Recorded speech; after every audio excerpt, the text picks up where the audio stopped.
അസ്സലാമലൈക്കും എല്ലാവർക്കും റസിയാസ് സ്വാഗതം. എൻ്റെ ഇന്നത്തെ റെസിപ്പി നല്ലൊരു വിഭവമാണ് കക്കറോട്ടി. ഇതിന് കുഞ്ഞിപ്പത്തിലെന്നും കുഞ്ഞിറോട്ടിയെന്നും എല്ലാം പേരുകളുണ്ട്. പക്ഷേ നമ്മുടെ ഇവിടെയൊക്കെ കക്കറോട്ടി എന്നാണ് പറയുന്നത്. നല്ല ടേസ്റ്റുള്ള ഒരു വിഭവമാണിത്. ഇതിനു വേണ്ടി ഞാൻ പുഴുങ്ങലരിപ്പൊടിയാണ് എടുത്തിരിക്കുന്നത്. 2 കപ്പ് പുഴുങ്ങലരിപ്പൊടി എടുത്തിട്ടുണ്ട്.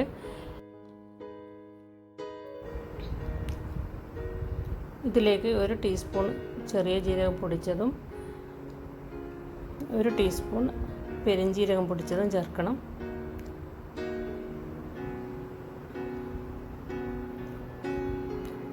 ആവശ്യത്തിന് ഉപ്പും ചേർക്കുക. എന്നിട്ട് ഇളം ചൂടുവെള്ളത്തിൽ ഇതൊന്ന് കുഴച്ചെടുക്കണം. ഒന്ന് മിക്സ് ചെയ്തതിന് ശേഷം ചൂടുവെള്ളം ഒഴിച്ച് ഒന്ന് കുഴച്ചെടുക്കണം. പുഴുങ്ങലരിപ്പൊടി നമുക്ക് മാർക്കറ്റിൽ വാങ്ങിക്കാൻ കിട്ടും. ഇല്ലെങ്കിൽ നമ്മൾ പുഴുങ്ങലരി ഒന്ന് കഴുകി ഒന്ന് വെള്ളം ആറ്റിയിട്ട് മില്ലിൽ കൊടുത്തിട്ട് നമുക്കത് പൊടിപ്പിച്ചെടുക്കാം. പൊന്നിയരിയാണ് ഞാൻ ഉപയോഗിക്കാറ്. സാധാരണയായി പൊന്നിയരി നല്ല ചൂടുവെള്ളത്തിൽ കുതിർത്തിട്ട് അതിൽ ജീരകപ്പൊടികളെല്ലാം ചേർത്ത് കട്ടിയായി അരച്ചെടുത്തിട്ടാണ് ഇത് ഉണ്ടാക്കാറ്, പിടി ഉണ്ടാക്കാറ്. ഇപ്പോൾ പിന്നെ ഈസിയായി എല്ലാവരും പൊടിയാണ് ഉപയോഗിക്കുന്നത്. പൊടി ഇങ്ങനെ ചൂടുവെള്ളത്തിൽ കുഴച്ചെടുക്കും. അപ്പം നമുക്കിത് പിടിയായിട്ട് ഉരുട്ടിയെടുക്കണം. നമ്മളിത് കുഞ്ഞു കുഞ്ഞു മണികളായിട്ട് ഇത്രയും ചെറുതാവുന്നിടത്തോളം നന്നായും. കുറച്ചുകൂടെ വലുതായാലും കുഴപ്പമൊന്നുമില്ല. ഈ ഒരു ഞാനിങ്ങനെ ചെറുതായിട്ടാണ് ഉരുട്ടിയെടുക്കുക. നടുവിലൊരു കുഴിയും വിരൽ കൊണ്ടൊന്ന് അമർത്തി കൊടുത്താൽ മതി.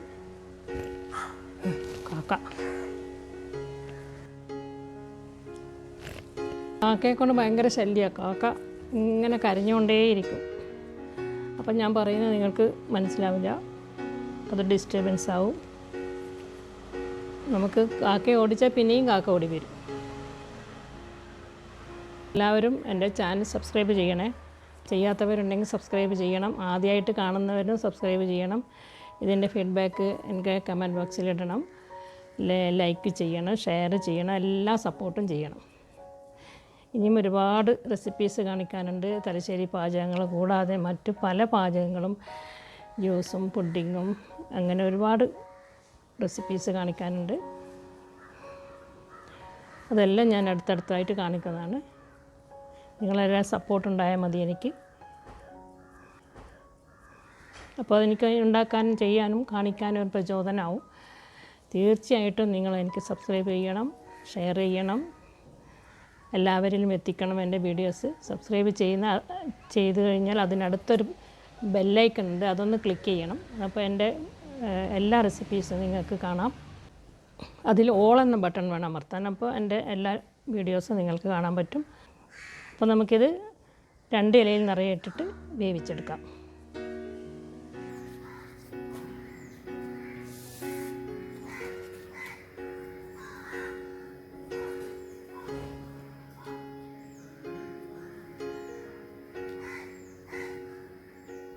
ആദ്യം ഞാൻ ഓർത്ത് 2 ഇല മതിയാവുന്നത്. പക്ഷേ ഇത് 2 ഇല മതിയാവില്ല. ചെറിയ വാഴയില ആയതുകൊണ്ട് 3 എണ്ണം വേണ്ടി വന്ന് 3 ഇലയിലേക്കുള്ളതും ഞാൻ ഉരുട്ടി വെച്ചിട്ടുണ്ട്. ഇതിനി നമുക്ക് ആവിച്ചെമ്പിൽ വെച്ചിട്ട് വേവിച്ചെടുക്കണം.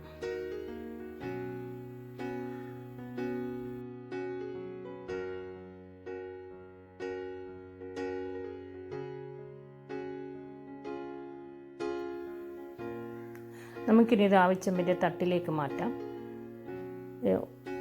ഒരു തട്ടിൽ 2 എണ്ണം വെക്കാൻ പറ്റുന്നുണ്ട്. നമുക്കിത് ആവിയിൽ വേവിച്ചെടുക്കണം. ഇലക്ട്രിക് സ്റ്റീമറാണ് ഞാൻ എടുത്തിരിക്കുന്നത്. നമുക്കിത് ഈ തട്ടിന് മുകളിൽ വെച്ചിട്ട് നമുക്കിത് വേവിച്ചെടുക്കാം. ഒരു 15-20 മിനിറ്റ് കൊണ്ട് ഇത് വെന്ത് കിട്ടും. നമുക്ക് വെന്തോ നോക്കാം. അത് 20 മിനിറ്റ് കഴിഞ്ഞു. ഇതിൻ്റെ പിടി നമുക്ക് കയ്യിലെടുത്തിട്ടൊന്ന് അമർത്തി നോക്കാം. അപ്പോൾ ഇത് കയ്യിൽ ഒട്ടുന്നില്ല. അപ്പോൾ ഇത് നന്നായിട്ട് വെന്തിട്ടുണ്ട്. നമുക്കിത് അടുപ്പിൽ നിന്ന് മാറ്റിയിട്ട് കുറച്ച് പച്ചവെള്ളം കുടഞ്ഞിട്ട് ആ മണികളെല്ലാം ഒന്ന് വിടർത്തിയെടുക്കണം, വേർപെടുത്തിയെടുക്കണം. ഇതിൻ്റെ വാഴയില അങ്ങോട്ടേക്ക് മാറ്റിയിട്ട് വെള്ളം ഒഴിച്ചിട്ട്, പച്ചവെള്ളം ഒഴിച്ചിട്ട് നമുക്കതിന് വേർപെടുത്തിയെടുക്കാം.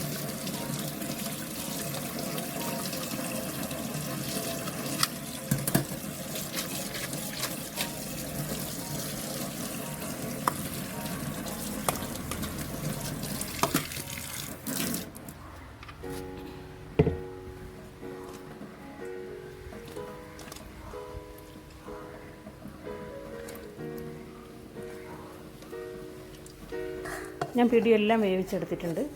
അത് ഞാൻ മറ്റൊരു പാത്രത്തിലേക്ക് മാറ്റുന്നു. എന്നിട്ട് ഇത് നമുക്ക് അങ്ങോട്ട് മാറ്റി വെക്കാം. അതിനുശേഷം നമുക്ക് മസാല ഉണ്ടാക്കണം. ഞാൻ ബീഫാണ് എടുത്തിരിക്കുന്നത്, ഒരു 300 ഗ്രാം.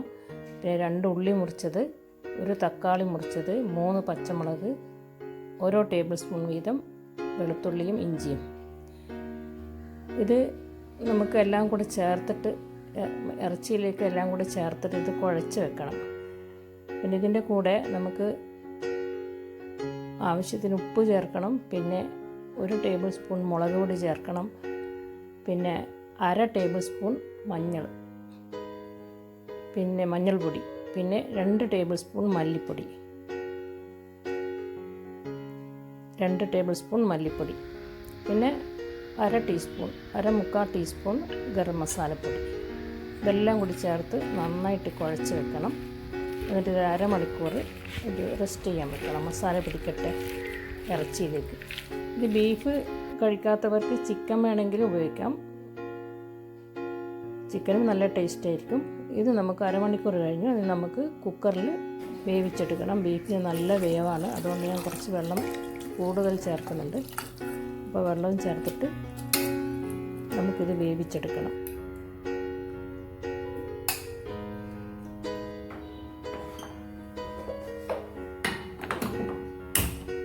ബീഫ് വിസിൽ വന്നിട്ട് ഒരു 20 മിനിറ്റെങ്കിലും വേവണം, എന്നാലേ വെന്ത് കിട്ടുള്ളൂ.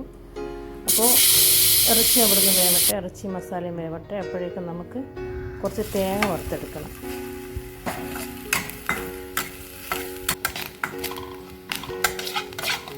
ഒരു കപ്പ് തേങ്ങ ചിരവിയതാണ് ഞാൻ എടുത്തത്.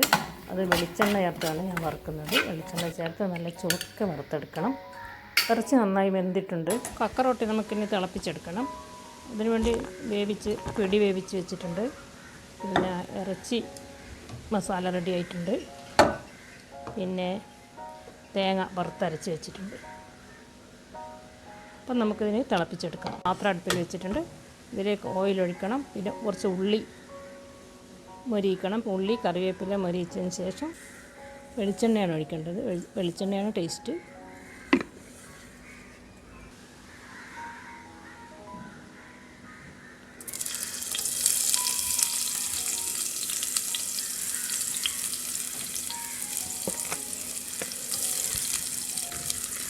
ഉള്ളി നന്നായി മൊരിയട്ടെ. നന്നായി മൊരിഞ്ഞതിന് ശേഷം നമുക്ക് കറിവേപ്പില ചേർക്കണം. ഉള്ളി നല്ല ബ്രൗൺ കളറായിട്ടുണ്ട്. നമുക്കിനി കറിവേപ്പില ചേർക്കാം.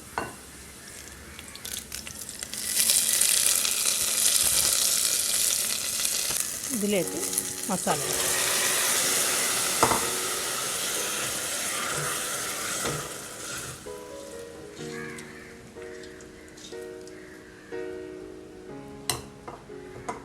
ഇനി ഇതിൽ തേങ്ങ അരച്ചത് കൊണ്ട് ചേർക്കും.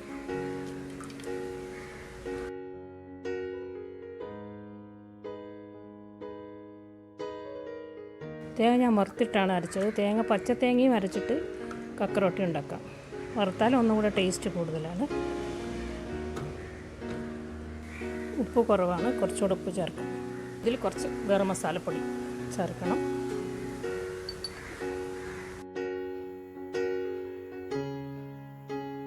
പിന്നെ കുറച്ച് 1/2 ടീസ്പൂൺ മഞ്ഞൾപ്പൊടി കൂടി ചേർക്കുന്നുണ്ട് ഞാൻ. നല്ല മഞ്ഞ കളർ വേണം കക്കറോട്ടിക്ക്. കൂടാതെ മഞ്ഞൾപ്പൊടി യൂസ് ചെയ്യുന്നത് വളരെ നല്ലതാണ്. നമ്മുടെ പ്രതിരോധ ശക്തി കൂടും, പ്രത്യേകിച്ച് ഈ സമയത്ത്.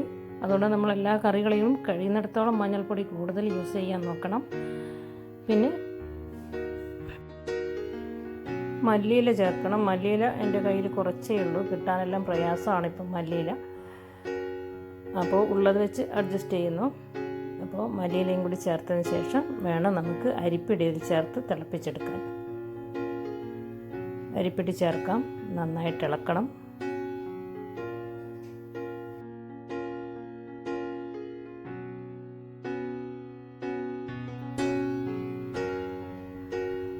ഇതൊന്ന് നന്നായിട്ട് തിളച്ച് കഴിഞ്ഞാൽ നല്ലൊരു കളറായി വരും, നല്ല ഓറഞ്ച് കളറായി വരും.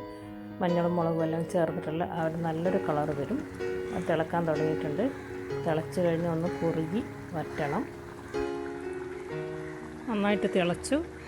ഇത് ഇപ്പോൾ ഇങ്ങനെ വെള്ളം പോലെ ഉണ്ടാവും, കുറച്ച് അരിഞ്ഞ രൂപത്തിലായിരിക്കും. കുറച്ച് കഴിയുമ്പോൾ ഒന്ന് ചൂടാറുമ്പോൾ ഇത് എല്ലാ മസാലയിൽ പിടിച്ചിട്ടുണ്ടാവും. ഈ തേങ്ങയും ഇറച്ചി മസാലയും എല്ലാം കൂടെ ഈ പിടിയിൽ പിടിച്ച് ഒരു നല്ല ഒരു കുഴഞ്ഞ രൂപത്തിലാവും. ഞാൻ തീ ഓഫ് ചെയ്തിട്ടുണ്ട്. ഇനിയിപ്പോൾ ഇത് അങ്ങനെ ടൈറ്റായിട്ട് മൂടി വെക്കരുത്, കുറച്ചൊന്ന് ഓപ്പണാക്കി വെക്കണം. അപ്പോൾ അതിൻ്റെ ആവിയിലൊന്ന് പുറത്ത് പോയിട്ട് ഒന്ന് ചെറുതായിട്ടൊന്ന് ഡ്രൈ ആവണം. അപ്പോൾ മസാലയെല്ലാം പിടിയിൽ പിടിച്ച് നല്ലൊരു പാകത്തിലാവും. നമ്മുടെ കക്കറോട്ടി റെഡിയായി കഴിഞ്ഞു. ഇനി നമുക്കൊരു പ്ലേറ്റിലേക്ക് വിളമ്പാം. നല്ല ടേസ്റ്റാണ്. ബീഫാണ് ഇതിന് ടേസ്റ്റ്. പക്ഷേ ബീഫ് ഇഷ്ടമില്ലാത്തവർക്ക് ചിക്കൻ ചേർത്തും ഉണ്ടാക്കാം. എല്ലാവരും ഉണ്ടാക്കി നോക്കണം. ഇഷ്ടമായെങ്കിൽ ലൈക്ക് ചെയ്യണം. എല്ലാവരും ഉണ്ടാക്കി നോക്കുമല്ലോ. ഇത് കുറേ പേർക്കൊക്കെ അറിയായിരിക്കും നമ്മുടെ ഈ മലബാർ ഭാഗത്തൊക്കെ. അല്ലാത്തവർ എല്ലാവരും ഉണ്ടാക്കി നോക്കിയിട്ട് എനിക്ക് അറിയിക്കണം നിങ്ങൾക്ക് ഇഷ്ടമായോ എന്നുള്ളത്. അപ്പോൾ അടുത്ത റെസിപ്പിയുമായിട്ട് വരാം. അതുവരേക്കും എല്ലാവർക്കും താങ്ക്സ്.